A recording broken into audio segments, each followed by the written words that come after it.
എല്ലാവർക്കും മല്ലുകൂടിന്റെ മറ്റൊരു വീഡിയോയിലേക്ക് സ്വാഗതം. ഗെറ്റ് സെറ്റ് ബേബി, സുമതി വളവ്, ബസൂക്ക തുടങ്ങിയ സിനിമകളുടെ OTT അപ്ഡേറ്റ് ആണ് നമ്മൾ ഇന്നത്തെ വീഡിയോയിൽ നോക്കുന്നത്. ഇതുപോലത്തെ ഒരു ഈ ചാനൽ മറക്കാതെ സബ്സ്ക്രൈബ് ചെയ്യൂ. ആദ്യത്തെ അപ്ഡേറ്റ് വേല എന്ന സിനിമയുമായി ബന്ധപ്പെട്ടതാണ്. ഇതൊരു ഇൻവെസ്റ്റിഗേഷൻ ത്രില്ലർ സിനിമയാണ്. നല്ല അഭിപ്രായമാണ് വേല സിനിമ സ്വന്തമാക്കിയത്. ഷൈനികം സണ്ണി വെയിനാണ് വേല സിനിമയിൽ അഭിനയിച്ചിരിക്കുന്നത്. പക്ഷേ സിനിമ ഇതുവരെ OTT റിലീസ് ചെയ്തിട്ടില്ല. ഇപ്പോൾ ഒടുവിൽ ആമസോൺ പ്രൈം വേല സിനിമയുടെ OTT വാങ്ങിച്ചിരിക്കുകയാണ്. ഈ വീക്കിൽ വേല സിനിമ റിലീസാകുമെന്ന റിപ്പോർട്ടാണ് വന്നിരിക്കുന്നത്. അടുത്തൊരു അപ്ഡേറ്റ് ഡൊമിനിക് എന്ന സിനിമയുമായി ബന്ധപ്പെട്ടതാണ്. മമ്മൂട്ടിയുടെ പുതിയ സിനിമയായിരുന്നു ഡൊമിനിക്. ഇതുവരെ സിനിമ OTT റിലീസ് ചെയ്തിട്ടില്ല. ഒരുപാട് പേര് ഡൊമിനിക് സിനിമ കാണാൻ കാത്തിരിക്കുന്നുണ്ട്. ഒരു ഇൻവെസ്റ്റിഗേഷൻ ത്രില്ലർ സിനിമയാണ് ഡൊമിനിക്.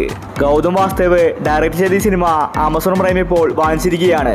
ഡൊമിനിക് ഈ വീക്കിൽ OTT റിലീസ് ചെയ്യുമെന്ന റിപ്പോർട്ടാണ് വന്നിരിക്കുന്നത്. അടുത്തൊരു അപ്ഡേറ്റ് രാമചന്ദ്ര ബോസേണക്കോ എന്ന സിനിമയുമായി ബന്ധപ്പെട്ടതാണ്. 2023 ഒരു ഓണക്കാലത്താണ് രാമചന്ദ്ര റിലീസായത്. നല്ല അഭിപ്രായമാണ് രാമചന്ദ്ര സ്വന്തമാക്കിയത്. നിവിൻ പോളിയാണ് സിനിമയിലെ നായകൻ. ഒരുപാട് താരങ്ങൾ സിനിമയിൽ അഭിനയിച്ചിട്ടുണ്ട്. ഇപ്പോഴിതാ ആമസോൺ പ്രൈം രാമചന്ദ്രയുടെ OTT വാങ്ങിച്ചിരിക്കുകയാണ്. ഈ ഒരു ഓണത്തിന് രാമചന്ദ്ര ബോസേണക്കോ എന്ന സിനിമ റിലീസാക്കുമെന്ന റിപ്പോർട്ടാണ് വന്നിരിക്കുന്നത്. വർഷങ്ങൾക്ക് ശേഷം അങ്ങനെ സിനിമ എത്തിയിരിക്കുകയാണ്. അടുത്തൊരു അപ്ഡേറ്റ് ലോക എന്ന സിനിമയുമായി ബന്ധപ്പെട്ടതാണ്. ദുൽഖർ സൽമാൻ നിർമ്മിക്കുന്ന സിനിമയാണ് ലോക. ചാപ്റ്റർ ബേസിലാണ് സിനിമ വരുന്നത്. നസ്ലിൻ കല്യാണി പ്രിയദർശനാണ് സിനിമയിൽ കേന്ദ്ര കഥാപാത്രമായി അഭിനയിക്കുന്നത്. ഈ സിനിമയുടെ ട്രെയിലർ ഇന്ന് പുറത്തു വന്നിട്ടുണ്ടായിരുന്നു. ഈ വീക്കിലാണ് ലോക സിനിമ തിയേറ്ററുകളിൽ റിലീസാവുന്നത്. നെറ്റ്ഫ്ലിക്സ് ലോക സിനിമയുടെ OTT ഇപ്പോൾ തന്നെ വാങ്ങിച്ചിരിക്കുകയാണ്. അടുത്തൊരു അപ്ഡേറ്റ് ആഭ്യന്തര കുറ്റവാളി എന്ന സിനിമയുമായി ബന്ധപ്പെട്ടതാണ്. ആസിഫ് അലിയാണ് സിനിമയിലെ നായകൻ. തിയേറ്ററുകളിൽ പരാജയപ്പെട്ട സിനിമയാണ് ആഭ്യന്തര കുറ്റവാളി. ഈ സിനിമയുടെ OTT ഇപ്പോൾ ആമസോൺ പ്രൈം സ്വന്തമാക്കിയിരിക്കുകയാണ്. ഈ ഓണത്തിന് ആഭ്യന്തര കുറ്റവാളി ആമസോൺ പ്രൈമിൽ OTT റിലീസ് ചെയ്യും. അടുത്തൊരു അപ്ഡേറ്റ് ബാന്ദ്ര എന്ന സിനിമയുമായി ബന്ധപ്പെട്ടതാണ്. വർഷങ്ങളായി ബാന്ദ്ര സിനിമ റിലീസാക്കിയിട്ട് ഇതുവരെ OTTയിൽ വന്നിട്ടില്ല. ദിലീപ് ദമനയുമാണ് ബാന്ദ്രയിൽ അഭിനയിച്ചിരിക്കുന്നത്. ബാന്ദ്ര പരാജയപ്പെട്ടുവെങ്കിലും OTTക്ക് വേണ്ടി ഒരുപാട് പേരെ കാത്തിരിക്കുന്നുണ്ട്. ഇപ്പോഴിതാ ആമസോൺ പ്രൈം ബാന്ദ്രയുടെ OTT വാങ്ങിച്ചിരിക്കുകയാണ്. കഴിഞ്ഞ ഡിസംബറിൽ കമ്മ്യൂസൺ എന്ന പോസ്റ്റർ വന്നിട്ടുണ്ടായിരുന്നു. പിന്നീട് ബാന്ദ്ര പോസ്റ്റ്പോൺ ചെയ്തു. ഇപ്പോഴിതാ ഈ ഓണത്തിന് ബാന്ദ്ര സിനിമ ആമസോൺ പ്രൈമിൽ റിലീസാക്കും. അടുത്തൊരു അപ്ഡേറ്റ് ഫൂട്ടേജ് എന്ന സിനിമയുമായി ബന്ധപ്പെട്ടതാണ്. ഒരുപാട് വിവാദങ്ങളുണ്ടായ സിനിമയാണ് ഫൂട്ടേജ്. അതിലെ ചില പോസ്റ്ററുകളാണ് സോഷ്യൽ മീഡിയയിൽ വൈറലായത്. മഞ്ജു വാര്യരാണ് സിനിമയിലെ നായിക. ഇതൊരു ത്രില്ലർ സിനിമയാണ്. ഇപ്പോഴിതാ ആമസോൺ പ്രൈമാണ് ഫൂട്ടേജിൻ്റെ OTT വാങ്ങിച്ചിട്ടുള്ളത്. സിനിമ കുറെ കാലത്തിന് ശേഷം OTTയിൽ വരാൻ പോവുകയാണ്. എവറേജ് അഭിപ്രായമാണ് ഫൂട്ടേജ് സിനിമയ്ക്ക് തിയേറ്ററിൽ നിന്ന് ലഭിച്ചത്. ഇപ്പോഴിതാ ഈ ഓണക്കാലത്താണ് ഫൂട്ടേജ് ആമസോൺ പ്രൈമിൽ റിലീസാവുന്നത്. അടുത്തൊരു അപ്ഡേറ്റ് കൂലി എന്ന സിനിമയുമായി ബന്ധപ്പെട്ടതാണ്. കൂലി സിനിമയ്ക്ക് നല്ല കളക്ഷൻ ലഭിച്ചിട്ടുണ്ടായിരുന്നു. എന്നിട്ടും സിനിമ പരാജയപ്പെട്ടു. ഇതിന് കാരണം സിനിമയിൽ മൾട്ടി സ്റ്റാർസ് ഉണ്ടായിരുന്നു.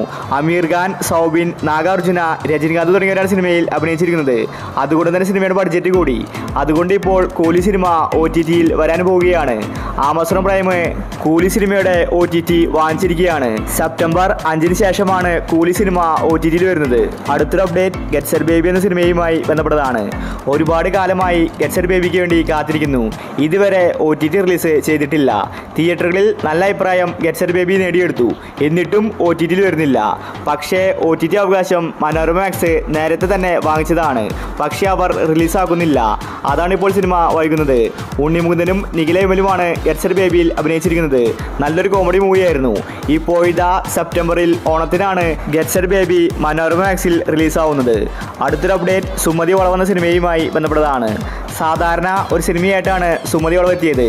ആർക്കും തന്നെ ഇഷ്ടപ്പെടില്ലെന്നാണ് എല്ലാവരും കരുതിയത്. എന്നാൽ ഇപ്പോൾ സുമതി വളവ് വലിയ കളക്ഷനാണ് നേടിയിരിക്കുന്നത്. 40 കോടിക്കടുത്ത് സുമതി വളവ് കളക്ഷൻ നേടി. അത്യാവശ്യം കോമഡിയും ഹൊററും സിനിമയിലുണ്ട്. കേരളത്തിലെ ഒരു സുമതി വളവിൻ്റെ കഥയാണ് സിനിമ പറഞ്ഞു പോകുന്നത്. നല്ലൊരു തിയേറ്റർ എക്സ്പീരിയൻസ് ആണ് സുമതി വളവ് തന്നിട്ടുണ്ടായിരുന്നത്. ഇപ്പോഴിതാ സുമതി വളവിൻ്റെ OTT അവകാശം ജിയോ ഹോട്ട്സ്റ്റാർ ആണ് വാങ്ങിച്ചിരിക്കുന്നത്. സെപ്റ്റംബർ മാസത്തിൽ ഓണത്തിനാണ് സുമതി വളവ് OTT റിലീസ് ചെയ്യുന്നത്. അവസാനത്തെ അപ്ഡേറ്റ് ബസൂക്ക എന്ന സിനിമയുമായി ബന്ധപ്പെട്ടതാണ്. ബസൂക്ക കാത്തിരുന്ന് ആരാധകർ മടുത്തിരിക്കുകയാണ്. എന്തുകൊണ്ടാണ് സിനിമയുടെ OTT വൈകുന്നത് എന്നാണ് എല്ലാവരും ചോദിക്കുന്നത്. C5 നേരത്തെ തന്നെ ഒഫീഷ്യലായിട്ട് ബസുകയുടെ OTT വാങ്ങിച്ചിട്ടുണ്ട്. പക്ഷേ അവർ റിലീസാക്കുന്നില്ല. മമ്മൂട്ടി തിരിച്ചു വരാനാണ് C5 കാത്തിരിക്കുന്നത്. മമ്മൂട്ടിയുടെ ഒരു ട്രെയിലർ വീഡിയോ അവർക്ക് ആവശ്യമുണ്ട്. അതുകൊണ്ട് അതിനുശേഷമായിരിക്കും OTTയിൽ വരുന്നത്. സെപ്റ്റംബർ മാസം ഓണത്തിനാണ് C5ൽ ബസൂക സിനിമ OTT റിലീസ് ചെയ്യുന്നത്. അപ്പോൾ നിങ്ങൾ കാത്തിരിക്കുന്ന OTT മൂവി ഏതാണ്? അഭിപ്രായങ്ങൾ താഴെ കമൻറ്റ് ചെയ്യുക. ഇതുപോലെ തോറ്റിരിക്കേണ്ട ഈ ചാനൽ മറക്കാതെ സബ്സ്ക്രൈബ് ചെയ്യൂ.